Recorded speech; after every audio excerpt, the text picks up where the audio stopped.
Hi guys, আপনারা কেমন আছেন? নিশ্চয়ই ভালো। আপনারা নিশ্চয়ই অনুভব করছেন বাইরে প্রচণ্ড গরম, ঘরেও প্রচণ্ড গরম।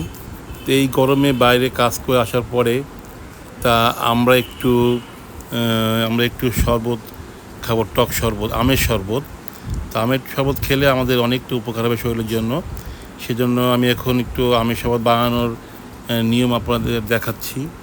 দেখেন, প্রথমে আমি একটি বাটিতে, একটি ফ্রিজে আমি একটা আম নিলাম, একটু বিট লবণ, একটু চিনি নিলাম, একটু পানি নেওয়ার পরে আমি সেটিকে এনে ব্লেন্ডারের ভিতরে আমি দিচ্ছি। দেখেন, ব্লেন্ডারের ভিতরে আমি আম দিলাম, চিনি দিলাম এবং বিট লবণটিও দিয়ে দিয়েছি। বিট লবণটি দিচ্ছি। দেখেন, সুন্দরভাবে বিট লবণটি দেওয়ার পরে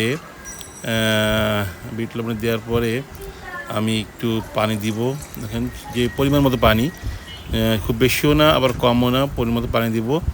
তো পানি দেওয়ার পরে এবার আমি ব্লেন্ডারে এটিকে ব্লেন্ড করব। তো পাশাপাশি বলি, আগে থেকে আপনারা দুটি কাঁচা আম সুন্দর করে আপনারা কেটে তারপরে আপনারা সেটিকে কুচি কুচি করে কেটে নেবেন।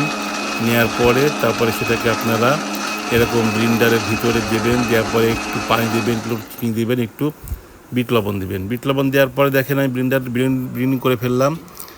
করে ফেলার পরে একটা দুটো দিলেই এনাফ। খুব সুন্দরভাবে এটা ব্লেন্ডিং হয়ে যাবে। দেখেন কি চমৎকার একটি শরবত হয়েছে। এই শরবতটি টক শরবত, যেটি আমরা বলি আমের টক শরবত। এটি খুব সুন্দরভাবে আমাদের যে গরমের যে ইটা, সেটি আমাদের নিবারণ করে। দেখেন, এবার সুন্দর একটি গ্লাসে আমরা এটিকে ঢেলে পরিবেশন উপযোগী করে তুলব। এবার দেখতে পাচ্ছেন গ্লাসে আমরা এটি ঢাললাম।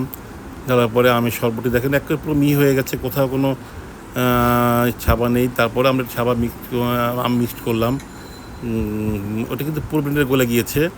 মিক্সড করলাম, কারণ মিক্সড না করলে একেবারে ভালো লাগে না। এবং তারপরে আমরা একটু স্ট্র দিলাম। স্ট্র দিয়েও আপনারা খেতে পারেন, আবার সরাসরি আপনার চুমুক দিয়েও খেতে পারেন। অপূর্ব সুস্বাদু একটি শরবত আপনাদেরকে দেখালাম। যদি আপনাদের এটি তৈরি ভালো লাগে, অবশ্যই আপনারা আমাদেরকে উৎসাহ দিবেন। আমাদের চ্যানেলটিকে আপনারা সাবস্ক্রাইব করবেন, শেয়ার করবেন, লাইক করবেন। তাহলেই আমরা অসংখ্য খুশি হব। তো আজকে পর্যন্ত ধন্যবাদ আপনার সবাইকে।